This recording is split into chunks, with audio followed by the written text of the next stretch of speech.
ओम शांति। आज 7/4/2025 के साकार मुरली से है। बाबा ने इसमें कहा कि सबसे अच्छा दैवी गुण है शांत रहना, अधिक आवाज़ में आना, मीठा बोलना। तुम बच्चे अभी टॉकी से मूवी और मूवी से साइलेंस में जाते हो, इसलिए अधिक आवाज़ में ना आओ। किस मुख्य धारणा के आधार से सर्व दैवीय गुण स्वतः आते जाएंगे? मुख्य है पवित्रता की धारणा। देवताएं पवित्र हैं, इसलिए उनमें दैवीय गुण हैं। बाबा ने कहा, बिगड़ी को बनाने वाला, पतितों को पावन बनाने वाला तो एक ही है। सदगति दाता, गाइड, लिबरेटर भी वह एक है। आप गायन है, परंतु अनेक मनुष्य, अनेक धर्म, मठ, पंथ, शास्त्र होने के कारण अनेक रास्ते ढूंढते रहते हैं। सुख और शांति के लिए सत्संगों में जाते हैं। जो नहीं जाते वह मायावी मस्ती में ही मस्त रहते हैं। तो यह भी तुम बच्चे जानते हो कि अभी कलयुग का अंत है। बाबा ने कहा, यह है कलयुग। सतयुग पास्ट हो गया है। वहाँ एक ही आदि सनातन देवी देवता धर्म था और कोई धर्म नहीं था। बाबा ने कहा, नई दुनिया में कितने थोड़े मनुष्य होते हैं और पुरानी दुनिया में कितनी वृद्धि होती है। तो सतयुग में सिर्फ एक देवता धर्म था, मनुष्य भी थोड़े थे। दैवी गुण होते ही हैं देवताओं में, मनुष्यों में नहीं होते हैं। तब तो मनुष्य जाकर देवताओं के आगे नमस्ते करते हैं, देवताओं की महिमा गाते हैं, जानते हैं वे स्वर्गवासी हैं। दैवी गुण होते ही देवताओं में, क्योंकि वह पवित्र हैं। यहाँ पवित्र ना होने के कारण कोई में भी दैवीय गुण हो ना सके, क्योंकि आसुरी रावण राज्य है। नए झाड़ में दैवी गुण वाले देवता रहते हैं, फिर झाड़ पुराना होता है। बाबा ने कहा कि जास्ती कोई से न बोलना, मीठा बोलना, बहुत थोड़ा बोलना चाहिए, क्योंकि तुम बच्चों को टॉकी से मूवी और मूवी से साइलेंस में जाना है। तो टॉकी को बहुत कम करना चाहिए। जो बहुत थोड़ा और धीरे से बोलते हैं तो समझते हैं यह रॉयल घर का है। मुख से सदैव रतन निकालें। बाबा ने कहा, सतयुग में दैवी गुण वाले देवताएं थे, वह प्रवृत्ति मार्ग था। तुम सन्यासियों का धर्म ही अलग है। आत्मा तमो प्रधान होती है तो शरीर भी तमो प्रधान मिलता है। बाबा ने कहा, अभी सब आत्माएं तमो प्रधान बनी हैं, फिर अभी आत्माओं को सतो प्रधान कौन बनाए? तो यह तो बाप ही बना सकते हैं। सतो प्रधान दुनिया में थोड़े मनुष्य होते हैं, बाकी सब मुक्ति धाम में रहते हैं। ब्रह्म तत्व है जहाँ हम आत्माएं निवास करती हैं। जब पतित होते हैं तभी पुकारती हैं, सतयुग में कोई पुकारते नहीं। है ही पावन दुनिया, रावण पतित बनाते हैं, परमपिता परमात्मा आकर पावन बनाते हैं। तो आधा आधा जरूर कहेंगे।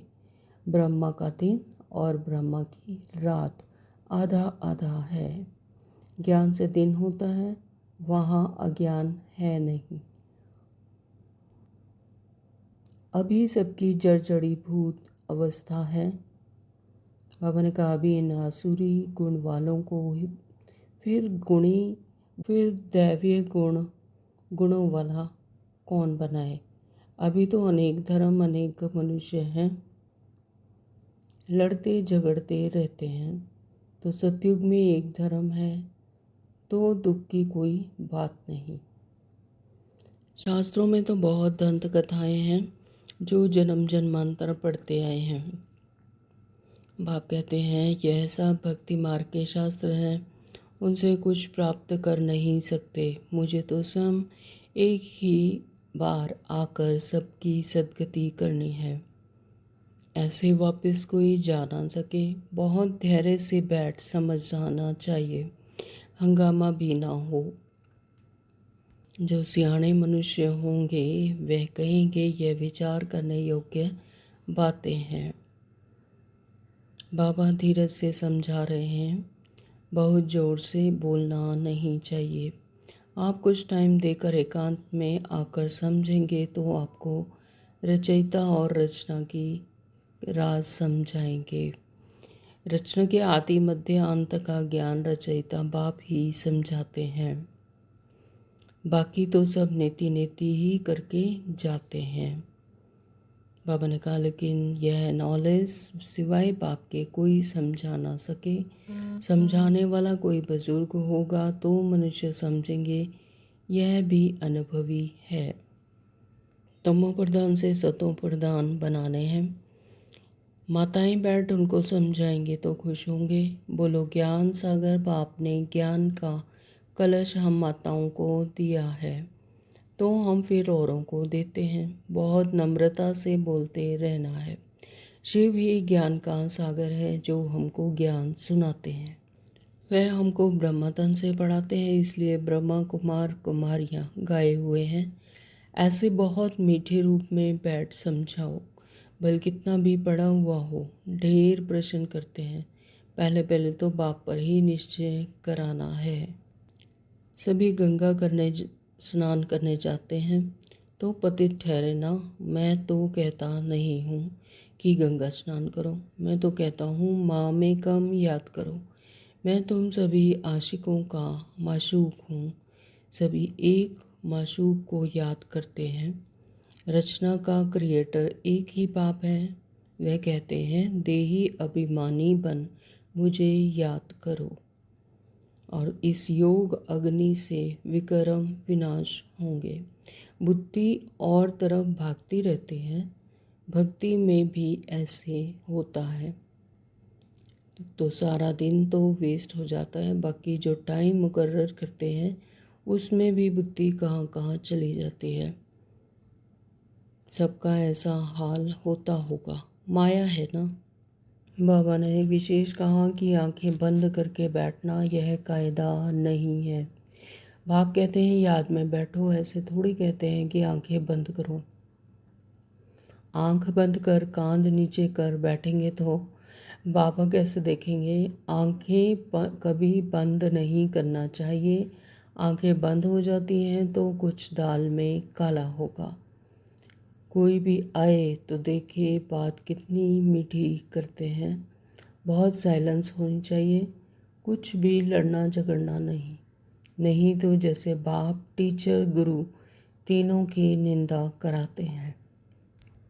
जितना थोड़ा और आहिस्ते बोलेंगे उतना अच्छा है। बाबा सर्विस करने वालों की महिमा भी करते हैं ना। बहुत अच्छी सर्विस करते हैं तो बाबा के दिल पर चढ़ते हैं। सर्विस से ही तो दिल पर चढ़ेंगे ना, तो याद की यात्रा भी जरूर चाहिए, तभी सतो प्रधान बनेंगे। बाबा उन्नति के लिए किस्म किस्म की बातें सुनाते हैं। अब जो करेंगे सो पाएंगे।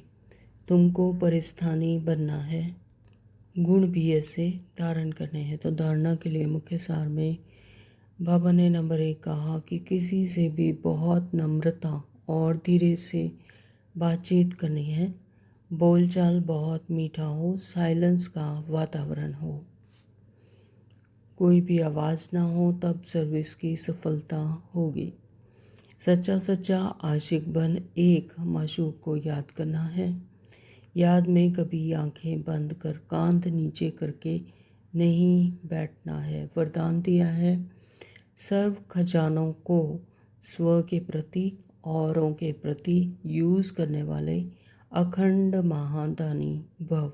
स्लोगन में बाबा ने कहा सुने हुए को मनन करो, मनन करने से ही शक्तिशाली बनेंगे। ओम शांति। तो शुरू करते हैं आज की साकार मुरली विस्तार से।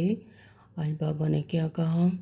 मीठे बच्चे, हाँ जी बाबा, सबसे अच्छा दैवी गुण है शांत रहना, अधिक आवाज़ में ना आना, मीठा बोलना। तुम बच्चे अभी टॉकी से मूवी फिर मूवी से साइलेंस में जाते हो, इसलिए अधिक आवाज़ में ना आओ। तो सबसे अच्छा दैवी गुण क्या है? शांत रहना। जब आत्मा का स्वगुण ही है शांति, है ना, तो सबसे अच्छा दैवी गुण क्या है? शांत रहना। तो जब स्वयं शांत रहेंगे तो दूसरों को भी शांति महसूस होगी, वह भी शांत हो जाएंगे। अधिक आवाज़ में ना आना, तो यह जो आवाज़ है यह आकाश तत्व का ही मार्ग है, गुण है। जब आकाश तत्व यानी इस 5 तत्वों की दुनिया में जब आत्मा आती है तभी आवाज़ भी यहीं पर होती है। इसी से ही मनुष्य एक दूसरे की बात को समझते हैं और स्थूल रूप में एक दूसरे को संकल्पों को पहुंचाते हैं। तो आकाश तत्व में ही आवाज़ होती है। तो बाबा ने कहा कि मीठा बोलना। तुम बच्चे अभी टॉकी से मूवी, टॉकी यानी ये स्थूल दुनिया जहाँ पर आवाज़ होती है वो है टॉकी, और मूवी यानी सूक्ष्मता में आवाज़ नहीं होती, मन बुद्धि संस्कार होते हैं, लेकिन ना तो शरीर होता है और ना ही आवाज़ होती है। वहाँ क्या होता है? संकल्प और मन बुद्धि संस्कार बिना देह के, यानी प्रकाश स्वरूप में। और मूवी से फिर साइलेंस में जो परम धाम कहा जाता है, शांति धाम कहा जाता है, तो वहाँ पर तो मन बुद्धि संस्कार भी नहीं है। वहाँ आत्माएं बिंदु स्वरूप में, ज्योति स्वरूप में, निराकार अवस्था में होती हैं और साइलेंस में चली जाती हैं। तो इसलिए बाबा कहते हैं अधिक आवाज़ में ना आओ। अधिक आवाज़ में आने का मतलब इस आकाश तत्व में की प्रेजेंस। तो इसलिए दैवी गुण क्या है? शांत रहना और इस दुनिया में आना, यानी आवाज़ में आना, अधिक आवाज़ में आना। तो बाबा कहते हैं कि अब हम बच्चों को टॉकी से मूवी और फिर मूवी से साइलेंस में जाते हैं, इसलिए अधिक आवाज़ में ना आओ। प्रश्न किया है बाबा ने, किस मुख्य धारणा के आधार से सर्व दैवी गुण स्वतः आते जाएंगे? तो मुख्य है पवित्रता की धारणा। सबसे मुख्य धारणा क्या है? पवित्रता की। तो पवित्रता जैसे ही धारण होती तो सारे दैवी गुण स्वतः ही आते जाएंगे। देवता ही पवित्र हैं, इसलिए उनमें दैवी गुण हैं। इस दुनिया में कोई में भी दैवी गुण नहीं हो सकते। तो ये तो है ही तमो प्रधान दुनिया, रावण राज्य। तो यहाँ पर दैवी गुण नहीं हो सकते। जब दैवी गुण धारण कर लेंगे तो सब आत्माएं जब दैवी गुणों वाली हो जाएगी तो यहाँ पर ही क्या आ जाएगा? स्वर्ग आ जाएगा। तो रावण राज्य में दैवी गुण कहाँ से आए? रावण राज्य में तो दैवी गुण नहीं होते। तुम रॉयल बच्चे अभी दैवी गुण धारण कर रहे हो। हमें दैवी गुण धारण करके स्वर्ग के लायक बनकर वहाँ पर जाना है। गीत है भोलेनाथ से निराला। ओम शांति। ओम शांति बाबा। अभी बच्चे समझते हैं बिगड़ी को बनाने वाला एक ही है। भक्ति मार्ग में अनेकों के पास जाते हैं। तो भक्ति मार्ग में तो है ही व्यभिचारी, और भक्ति तो अनेकों के पास जाते रहते हैं। कितने तीर्थ यात्राएं आदि करते हैं। बिगड़ी को बनाने वाला और पतितों को पावन बनाने वाला तो एक ही है। परमात्मा तो केवल एक ही है। सदगति दाता, गाइड, लिबरेटर भी वह एक है। वही सदगति देते हैं, वही आकर हमें इस समय संगम युग पर आकर शिक्षा देते हैं, शिक्षक बनकर, गाइड बनकर रास्ता बताते हैं। और लिबरेटर भी वही हैं, तो हमारे विकर्मों को से दुखों से लिबरेट करते हैं। तो लिबरेटर भी एक ही हैं। अब गायन है, परंतु अनेक मनुष्य, अनेक धर्म, मठ, पंथ, शास्त्र होने के कारण अनेक रास्ते ढूंढते रहते हैं। सुख और शांति के लिए सत्संगों में जाते हैं ना। तो जो नहीं जाते वह है मायावी मस्ती में ही मस्त रहते हैं। तो कुछ तो ऐसे है कि जो अनेक धर्म, मठ, पंथ, शास्त्र होने के कारण रास्ते ढूंढते रहते हैं और सुख और शांति के लिए सत्संगों में भी जाते हैं, और लेकिन जो नहीं जाते हैं वह मायावी मस्ती में मस्त रहते हैं, यानी उन्हें पता ही नहीं कि परमात्मा भी है और वो हमें आकर लिबरेट करते हैं इन दुखों से, इस रावण राज्य से। यह भी तुम बच्चे जानते हो कि अभी कलयुग का अंत है। मनुष्य यह नहीं जानते कि सतयुग कब होता है। अभी क्या है? Question mark.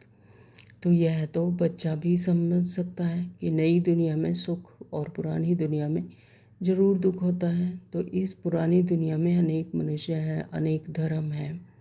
तुम कोई को भी समझा सकते हो यह है कलयुग, सतयुग पास्ट हो गया। वहाँ एक ही आदि सनातन देवी देवता धर्म था और कोई धर्म नहीं था। बाबा ने बहुत बार समझाया है, फिर भी समझाते हैं। जो आए उनको नई दुनिया और पुरानी दुनिया का फ़र्क दिखाना चाहिए। भले वह क्या भी कहे, कोई 10,000 वर्ष या आयु कह देते हैं, कोई 30,000 वर्ष आयु कह देते हैं, अनेक मतें हैं ना। तो अब उन्हों के पास तो हैं शास्त्रों की मत, अनेक शास्त्र अनेक मत। मनुष्यों की मत है ना, तो शास्त्र भी लिखते तो मनुष्य है ना। तो शास्त्र भी कौन लिखते हैं? मनुष्य लिखते हैं। जैसे जैसे उन्हें याद आती जाती है तो वही शास्त्र लिखते रहते हैं।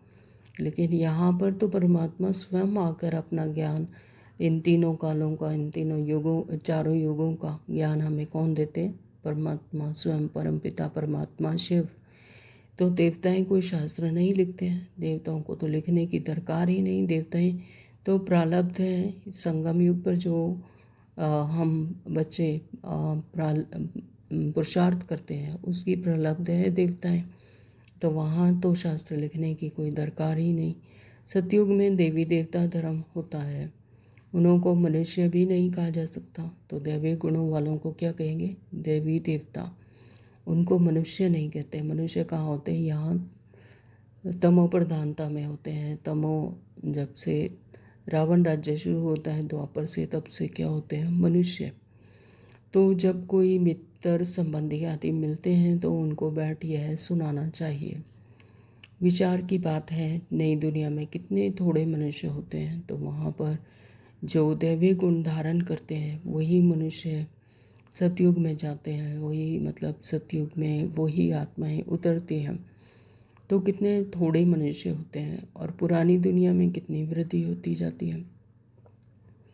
तो पुरानी दुनिया में जैसे जैसे आत्मा की जो फ्रिक्वेंसी होगी मैच करेगी तो वो वहाँ पर उतरती है। तो इसी तरह से फिर अभी तमो प्रधानता में सारी आत्माएं इस सृष्टि पर हैं, यानी वृद्धि को बाती जाती हैं। तो सतयुग में सिर्फ एक देवता धर्म था, मनुष्य भी थोड़े थे। तो दैवी गुण होते ही देवताओं में हैं, मनुष्य में नहीं होते हैं। तब तो मनुष्य जाकर देवताओं के आगे नमस्ते करते हैं ना। तो देवताओं के मूर्तियों के आगे अभी तक नमस्ते करते हैं। अभी से उन्हें वहाँ पर शांति आनंद की प्राप्ति होती है। तो अभी मंदिरों में जाकर देवताओं के, अपने अपने इष्ट देवताओं के आगे जाकर अभी तक नमस्ते करते हैं और ये सूक्ष्म प्राप्तियाँ अभी भी करते हैं। तो देवताओं की महिमा गाते हैं, जानते हैं कि वह स्वर्गवासी हैं, हम नरकवासी कलयुग वासी हैं। मनुष्य में देवी गुण हो ना सके। कोई कहे फलाने में बहुत अच्छे दैवी गुण हैं, तो बोलो नहीं, दैवी गुण होते ही देवताओं में हैं, क्योंकि वह पवित्र हैं। यहाँ पवित्र ना होने के कारण कोई में दैवी गुण हो ना सके, क्योंकि असुरी रावण राज्य है ना। नए झाड़ में दैवी गुण वाले देवताएं रहते हैं, फिर झाड़ पुराना होता है। रावण राज्य में दैवी गुण वाले हो न सके। सतयुग में आदि सनातन देवी देवता धर्म का प्रवृत्ति मार्ग था। सतयुग में देवी देवताओं का प्रवृत्ति मार्ग था, आदि सनातन देवी देवता धर्म। तो प्रवृत्ति मार्ग वालों की ही महिमा गाई हुई है। सतयुग में हम पवित्र देवी देवता थे, संन्यास मार्ग था नहीं। सतयुग में तो संन्यास धर्म नहीं था।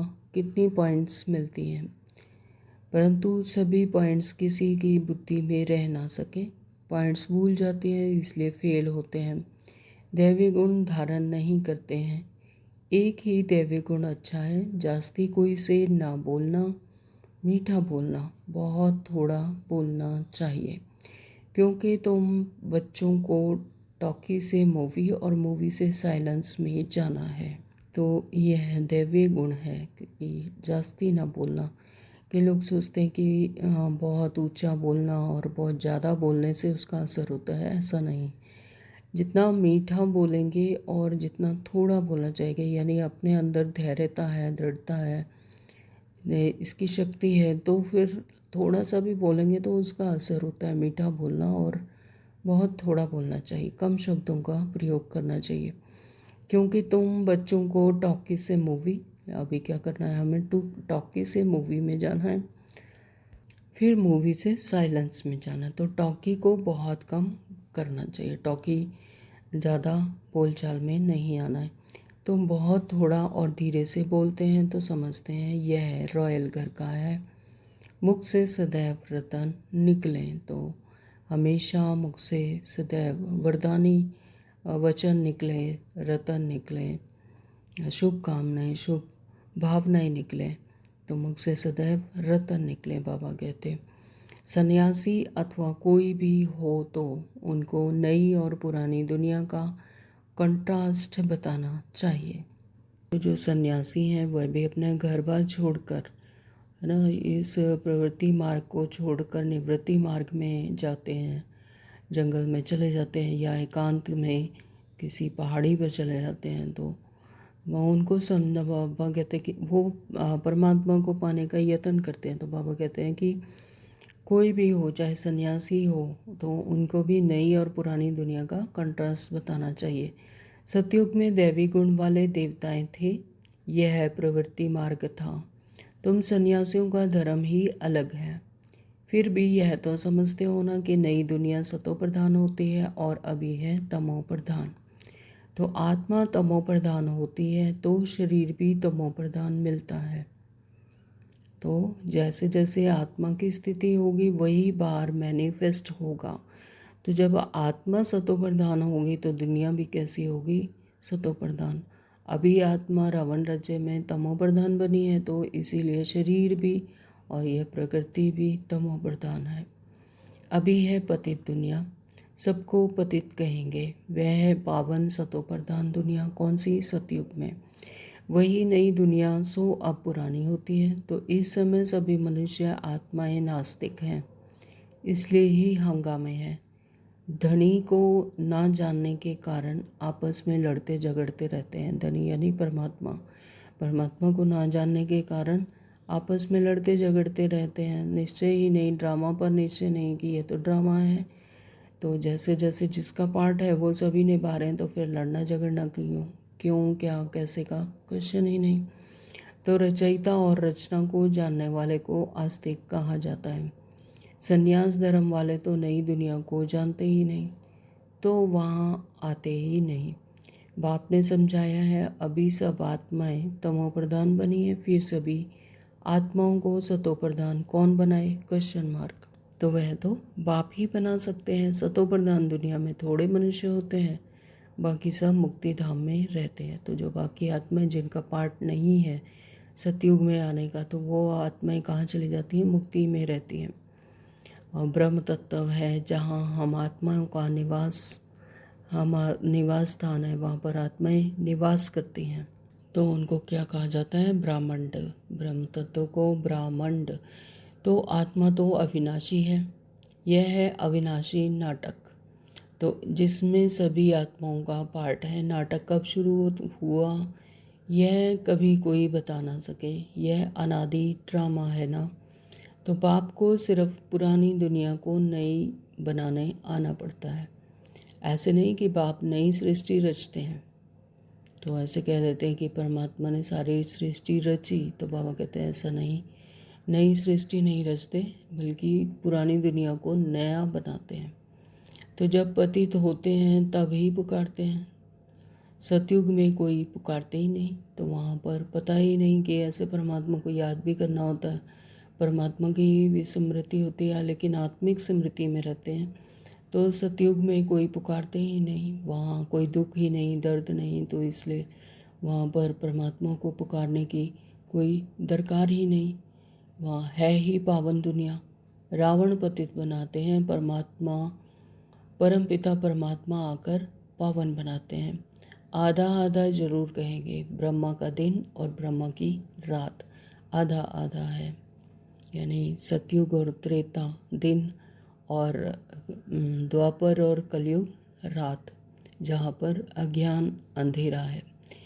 तो ज्ञान से दिन होता है और अज्ञान है नहीं। भक्ति मार्ग को अंधियारा मार्ग कहा जाता है। देवताएं पुनर्जन्म लेते लेते फिर अंधियारे में आते हैं। तो देवताएं पुनर्जन्म लेते लेते ही फिर अज्ञान हो जाते हैं, अपने सत्य स्वरूप को ही भूल जाते हैं कि हम हैं ही आत्मा, और आत्मा के जो गुण शक्तियाँ हैं उसको ही भूल जाते हैं। तो फिर क्या होते हैं, अंधियारे में चले जाते हैं। बाबा ने कहा कि भक्ति मार्ग अंधियारा मार्ग है, क्योंकि स्वयं को जानते नहीं, भक्ति करते रहते हैं, इष्ट देव की महिमा गाते रहते हैं, लेकिन स्वयं को जानते नहीं कि हम भी तो परमात्मा के ही संतान हैं। इसलिए इस सीढ़ी में दिखाया है कि मनुष्य कैसे सतो रजो तमो में आते हैं।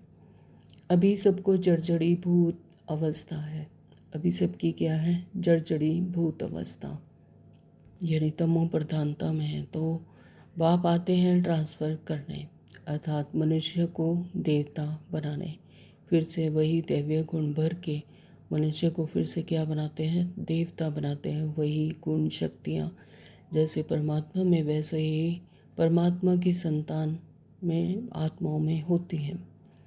तो जब देवता थे तब आसुरी गुण वाले मनुष्य नहीं थे, लेकिन जब देवता होते हैं तो फिर आसुरी गुण वाले मनुष्य नहीं होते, क्योंकि वहाँ की प्रकृति ही सतो प्रधान है और वहाँ पर सब कुछ सतो प्रधानता में होते हैं, है ना।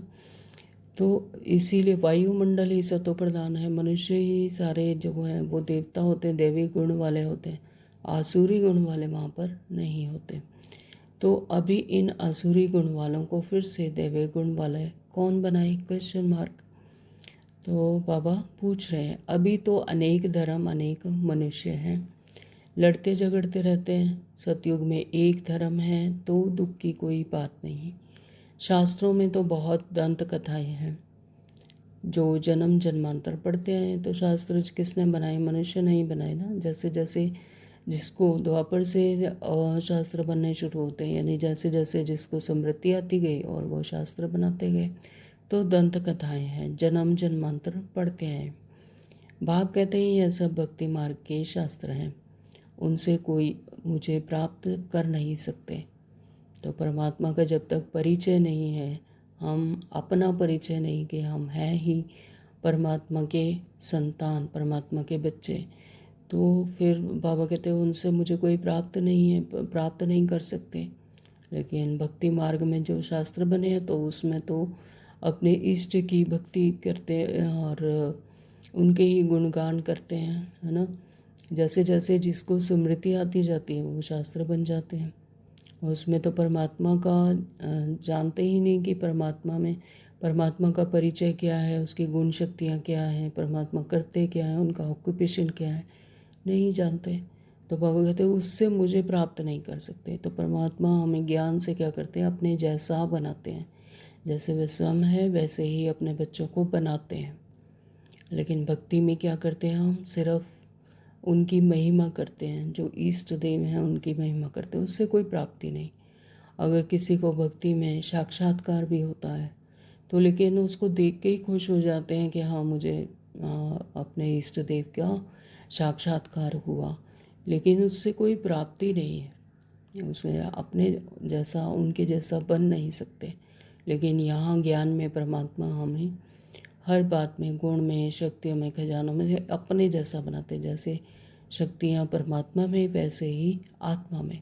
मुझे तो स्वयं एक ही बार आकर सबकी सदगति करनी है, ऐसे वापस कोई जा ना सके। तो जब तक आत्मा पवित्र नहीं होगी और दैवी गुण धारण नहीं करेगी तब तक फिर वापस नहीं जा सकती।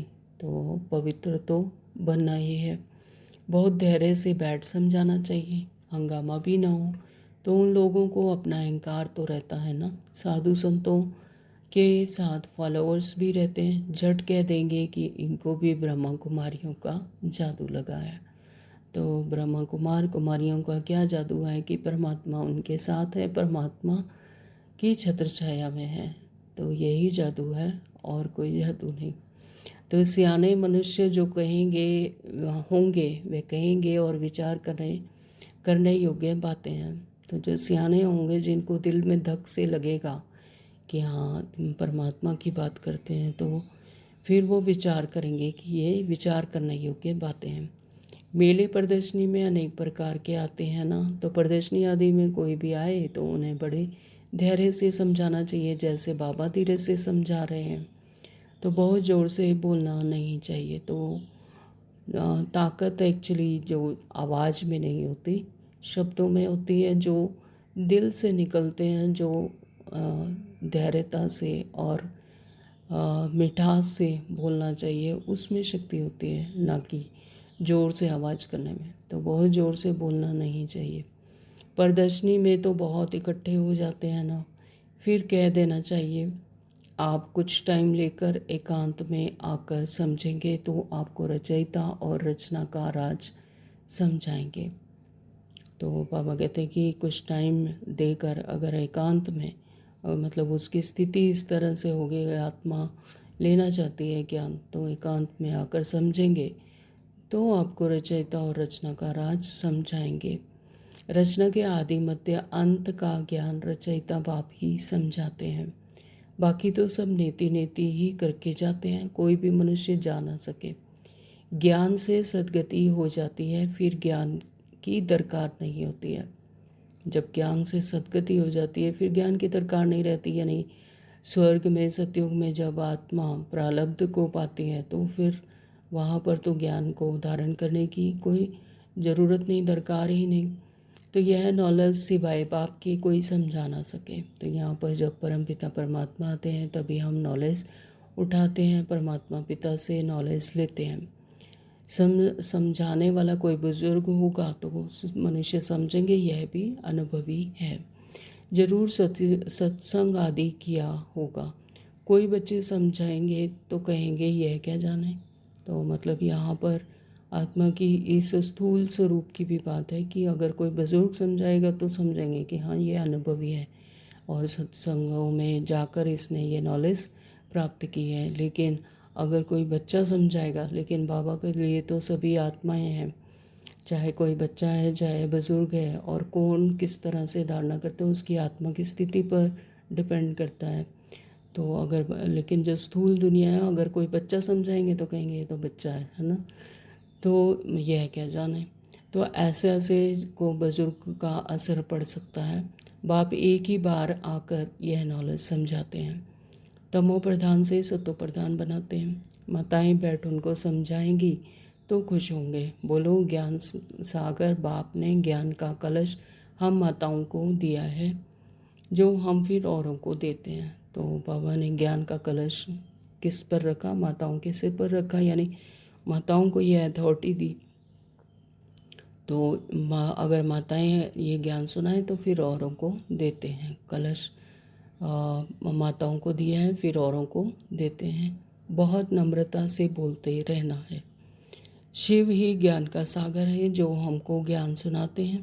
कहते हैं मैं तो माताओं द्वारा मुक्ति जीवन मुक्ति का गेट खोलता हूँ।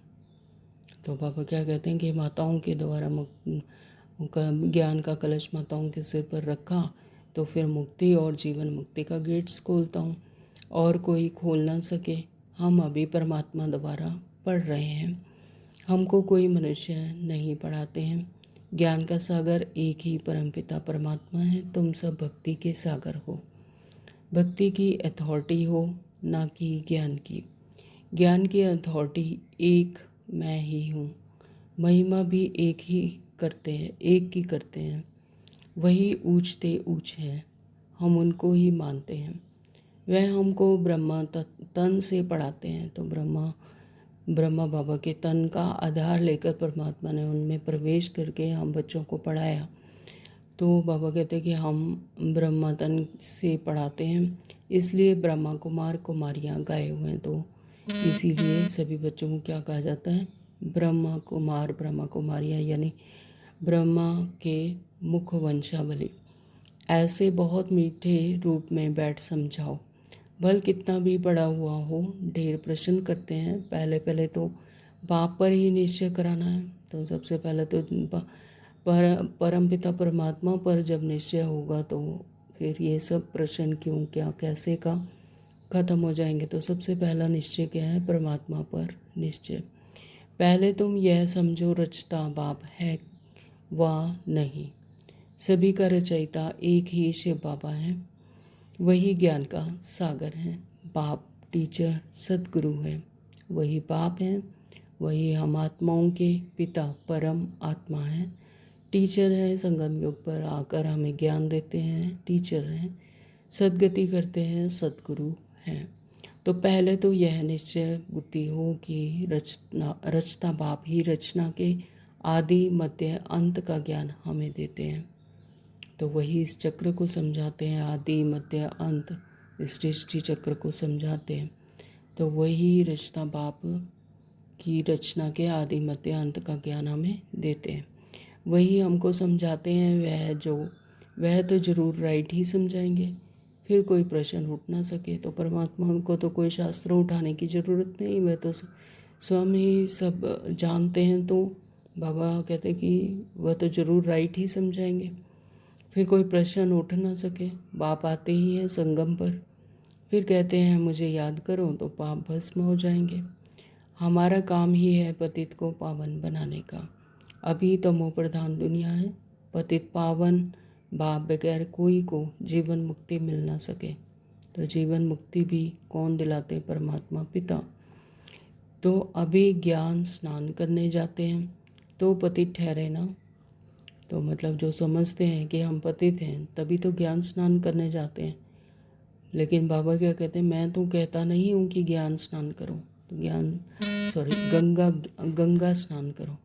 तो बाबा क्या कहते हैं कि गंगा स्नान करो, क्योंकि वो तो ये स्थूल शरीर ही उससे साफ हो सकता है, लेकिन जो आत्मा है वो तो सतो गुणों से, सतो आत्मा के सात्विक गुणों को जब धारण करेगी, दैवीय गुणों को धारण करेगी, पवित्र बनेगी, तभी पतित से पावन बनेगी, है ना। तो जो गंगा में स्नान करने जाते हैं हम सोचते हैं कि हम पतित से पावन हो जाएंगे, ऐसा नहीं है। वो तो पानी की गंगा है, उससे स्थूल शरीर साफ हो सकता है। मैं तो कहता हूँ मामेकम याद करो। तो जितना जितना परमात्मा को याद करेंगे तब हम पतित से पावन बनेंगे, तमो प्रधानता से सतो प्रधान बनेंगे।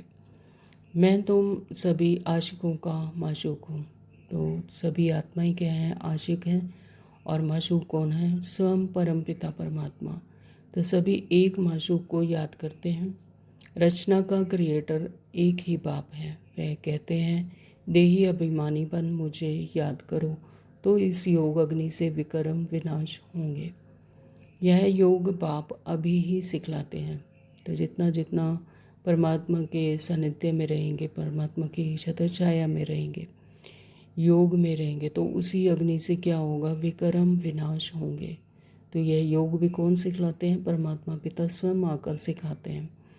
तो जबकि पुरानी दुनिया बदल रही है, विनाश सामने खड़ा है। अभी हम देवता बन रहे हैं। बाप कितना सहज बताते हैं कि बाप के सामने भल सुनते हैं परंतु एक रस हो नहीं सुनते। तो बाबा कहते कितना भी परमात्मा बाप से भी चाहे सुनते हैं, लेकिन एक रस नहीं होते, यानी वो एकाग्रता एक रस नहीं होते। अगर वैसे सुने तो ज्ञान एकदम धारण करेगा धक से। बुद्धि और तरफ भागती रहती है। भक्ति में भी ऐसा ही होता है ना, सारा दिन तो वेस्ट हो जाता है, बाकी जो टाइम मुकर्रर करते हैं उसमें भी बुद्धि कहाँ कहाँ चली जाती है। तो सबका ऐसा हाल होता होगा। माया है ना, तो माया योग करने नहीं देती, यानी परमात्मा के याद में विघ्न डालती है। तो परमात्मा की याद में नहीं रहने देती, बुद्धि इधर उधर घूमती है। तो बाबा कहते हैं ऐसा सभी का हाल होता है, क्योंकि माया है ना, ये माया की दुनिया, तमो प्रधानता, रावण राज्य है। तो यहाँ पर सभी का ऐसा ही हाल होता है। कोई कोई बच्चे बाप के सामने बैठ ध्यान में चले जाते हैं, यह भी टाइम वेस्ट हुआ ना। तो कई बच्चे क्या करते हैं कि ध्यान में चले जाते हैं, तो बुद्धि से कुछ कुछ और देखना शुरू कर देते हैं, है ना। तो यह भी क्या है, टाइम वेस्ट हुआ। तो बाबा कभी नहीं कहते कि ध्यान में जाओ, कमाई तो नहीं हुई ना, तो उससे कोई प्राप्ति नहीं है। कोई कुछ देख रहा है बुद्धि से, ध्यान में चले जाते हैं और कुछ कुछ देख रहे हैं, तो उससे क्या है कि अपनी कोई कमाई नहीं है। बाप तो कहते हैं याद में रहो जिससे विक्रम विनाश हो। ध्यान में जाने से बुद्धि में बाप की याद नहीं रहती है। अगर बुद्धि से कुछ कुछ और देखते हैं तो जैसे स्वप्न में चले गए, तो बाबा कहते हैं कि फिर बाप की याद नहीं रहती। इन सब बातों में बहुत घोटाला है। तुमको तो आंख बंद भी नहीं करनी है, याद में बैठना है ना। तो यहाँ पर आंखें भी नहीं बंद करनी है, आंखें खोलने से डरना नहीं चाहिए। तो आंखें खोल कर योग करते हैं, यानी इस दुनिया, स्थूल दुनिया में देखते हुए आंखें खोल कर बुद्धि से, बुद्धि योग परमात्मा से सदा लगा रहे। आंखें खुली हों तो बुद्धि में माशूक ही याद हो। आंखें बंद करके बैठना यह कायदा नहीं है। बाप कहते हैं याद में बैठो, ऐसे थोड़ी कहते हैं कि आंखें बंद करो। आंखें बंद कर कांध नीचे करके बैठेंगे तो बाबा कैसे देखेंगे। आंखें कभी बंद नहीं करनी चाहिए।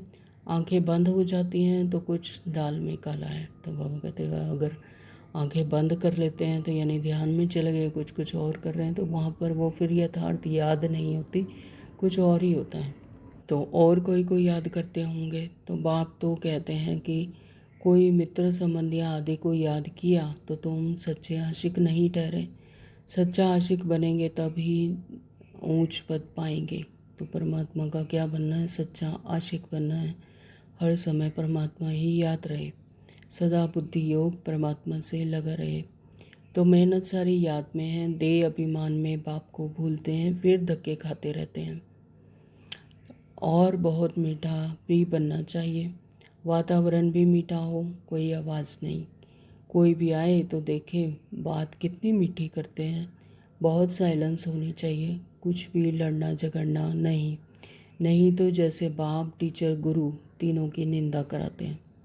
तो अगर कोई परमात्मा का ज्ञान लेकर लड़ता झगड़ता है, साइलेंस में नहीं रहते, मीठी बात नहीं करते, तो बाबा कहते हैं जैसे कि बाप और टीचर और गुरु की निंदा कराते हैं। तो वह फिर पद भी बहुत कम पाएंगे। बच्चों को अब समझ तो मिली है। बाप कहते हैं हम तुमको पढ़ाते हैं ऊंच पद पाने के लिए, पढ़कर फिर औरों को पढ़ाना है, खुद भी समझ सकते हैं। हम तो कोई को सुनाते नहीं हैं, तो क्या पद पाएंगे। प्रजा नहीं बनाएंगे तो क्या बनेंगे। योग नहीं, ज्ञान नहीं, तो फिर जरूर पड़े हुए के आगे भरी ढोनी पड़ेगी। अपने को देखना चाहिए, इस समय नापास हुए, कम पद पाया तो कल्प कल्पांतर कम पद हो जाएगा। तो यह है कल्प कल्पांतर की, कल्प कल्प की बाजी है। जैसा इस समय करेंगे वही कल्प कल्प होगा। तो इसलिए बाबा कहते हैं कि अगर अभी ना पास हुए, कम पद पाया, तो कल्प कल्प ऐसा ही होगा। तो बाप का काम है समझाना, नहीं समझेंगे तो अपना पद भ्रष्ट करेंगे। तो कैसे किसको समझाना चाहिए वह भी बाबा समझाते रहते हैं। तो जैसे स्थूल दुनिया में भी बच्चों को कहते हैं ना कि अगर अभी पढ़ेंगे नहीं तो तुम पास नहीं होंगे और फिर अच्छा पद नहीं पाएंगे। तो इसी तरह से बाबा भी हम बच्चों को समझाते हैं कि अगर अभी नहीं समझेंगे तो पद भ्रष्ट कर लेंगे, और इस तरह से बाबा को याद में नहीं रहेंगे, तो कल्प कल्पांतर इसी तरह से होता रहेगा। तो कैसे किसको समझाना है वह भी बाबा समझाते रहते हैं। तो बाबा युक्तियाँ बताते हैं।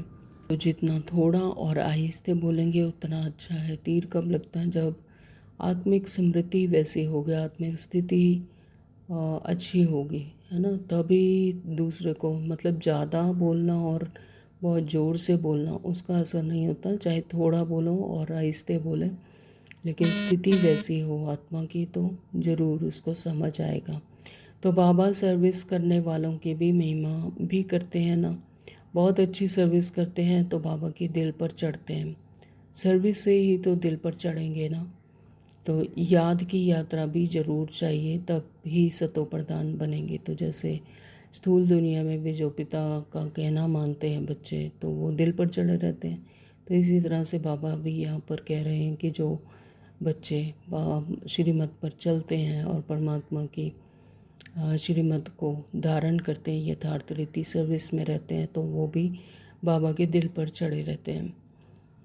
तो सज़ा जास्ती खाएंगे तो पद कम हो जाएगा। पाप भस्म नहीं होते हैं तो सज़ा तो बहुत खानी पड़ती है। तो अगर पाप जो 63 जन्मों से आत्मा ने इस शरीर के धारण करके किए हुए हैं, तो बाबा कहते तो उसकी तो फिर सज़ा खानी पड़ेगी। अगर का भस्म नहीं होते तो वो कैसे हो गए भस्म? याद से। तो पद भी बाबा कहते फिर कम हो जाएगा। अगर सज़ा खाएंगे तो पद भी कम हो जाएगा, तो उसको घाटा कहा जाता है। तो यह भी व्यापार है ना, घाटे में नहीं जाना है, दैवी गुण धारण करो और ऊंच बनना चाहिए। बाबा उन्नति के लिए किस्म किस्म की बातें सुनाते हैं। अब जो करेंगे सो पाएंगे। तुमको परिस्थानी बनना है। परिस्थान यानी परियों का स्थान, यानी सत्युग का बाबा कह रहे तुमको परिस्थानी बनना है, गुण भी ऐसे धारण करने। तो वहाँ पर वही बच्चे जा सकेंगे जो दैवीय गुण धारण करेंगे। जो आत्माएं दैवीय गुण धारण करके उस हायर फ्रिक्वेंसी में जाएगी, आत्मा वैसा ही हायर स्टेज को बनाएगी, तो वही वहाँ पर जा सकेंगे। अच्छा, मीठे मीठे सिखलते बच्चों प्रति माता पिता बाप दादा का याद प्यार और गुड मॉर्निंग। रूहानी बाप की रूहानी बच्चों को नमस्ते। हम रूहानी बच्चों की रूहानी बाप को नमस्ते जी, नमस्ते जी, नमस्ते जी। शुक्रिया बाबा, आपका बहुत बहुत शुक्रिया। धारणा के लिए मुख्य सार में बाबा ने कहा, किसी से भी बहुत नम्रता और धीरे से बात करनी है।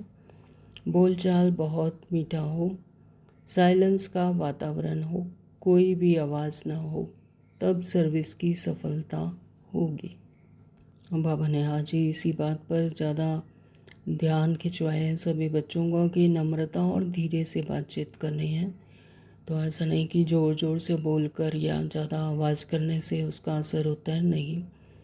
जितना नम्र होकर और धीरे से बातचीत करनी है तो उतना ही उसका ज़्यादा असर होता है। अपने आत्मिक स्मृति में रहकर कि यह भी मेरा आत्मा भाई है, परमात्मा की संतान है, ऐसा समझकर और ऐसी अपनी वृत्ति से जब बात करते हैं तो उसका असर होता है। बोलचाल बहुत मीठा हो और साइलेंस का वातावरण, तो हम आत्माएं हैं ही साइलेंस की दुनिया की रहने वाली, तो साइलेंस का वातावरण हमेशा मेंटेन रखना, कोई भी आवाज़ ना हो, तब सर्विस की सफलता होगी। नंबर 2, बाबा ने कहा कि सच्चा सच्चा आशिक बन एक माशूक को याद करना है। तो एक ही माशूक है, परम पिता परमात्मा। हम सब आत्माएं क्या हैं, उनकी आशिकों ने याद करती हैं। याद में कभी आंखें बंद कर कांध नीचे करके नहीं बैठना है। आंखें बंद करके अगर ऐसे नीचे बाबा कहते गर्दन करके बैठ जाते हैं तो इसका मतलब किसी और की याद में है या फिर ध्यान में चले जाते हैं जिसकी कोई प्राप्ति नहीं है।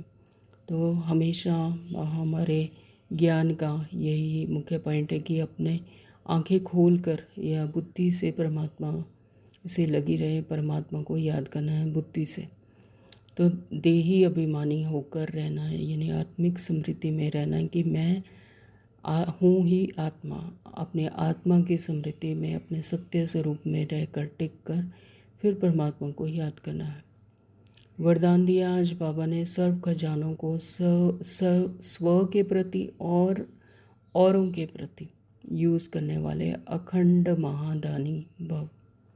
सर्व खजाने, तो बाबा ने हमें कौन कौन से खजाने दिए हैं? समय का खजाना, ज्ञान का खजाना, संकल्पों का खजाना और गुणों का खजाना, शक्तियों का खजाना, वरदानों का खजाना, दुआओं का खजाना और खुशी का खजाना। तो इतने सब खजाने बाबा ने दिए हैं। तो बाबा कहते कि उन सब का स्व के प्रति और औरों के प्रति भी यूज़ करने वाला बनना है, तब अखंड महादानी बनेंगे। जैसे बाप का भंडारा सदा चलता रहता है, रोज़ देते हैं, ऐसे आपका भी अखंड लंगर चलता रहे। तो बाबा हमें मुरली के द्वारा रोज़ ज्ञान रतन देते हैं, खजाने देते हैं, रोज़ ही देते हैं, ऐसा नहीं कि किसी दिन मिस हो जाए, नहीं। तो बाबा कहते हैं ऐसे ही आपको भी अखंड लंगर चलाना है, चलता रहे, क्योंकि आपके पास ज्ञान का और शक्तियों का और खुशियों का भरपूर भंडारा है। इसे साथ में रखने व यूज़ करने में कोई भी खतरा नहीं है। तो जो स्थूल दुनिया में है, अगर उनको कोई ज्ञान की बात पता लगती है तो वो उसको छुपाते हैं, लेकिन हम क्या करते हैं, इसे औरों को भी बताते हैं, औरों को भी उनका भी कल्याण हो, हर किसी को पता लगे। तो इसे साथ में रखने व यूज़ करने से कोई खतरा नहीं, बल्कि बढ़ता जाता है। तो यह भंडारा क्या है, खुला हुआ होगा तो चोर नहीं आएगा। तो यहाँ पर जो ये अविनाशी खजानों का भंडारा है, अगर उसे बंद करेंगे तो चोर आएंगे, लेकिन अगर खुला रहेगा तो चोर नहीं आएगा। बंद रखेंगे तो चोर आ जाएंगे, यहाँ पर उल्टा है। इसलिए रोज़ अपने मिले हुए खजानों को देखो, स्व के प्रति और औरों के प्रति यूज़ करो। तो जितना यूज़ करेंगे उतना वह अपना और बनता जाएगा, तो अखंड महादानी बन जाएंगे। स्लोगन दिया बाबा ने, सुने हुए को मनन करो, मनन करने से ही शक्तिशाली बनेंगे। ओम शांति। आज के अव्यक्त इशारे हैं, कंबाइंड रूप की स्मृति से सदा विजयी बनो।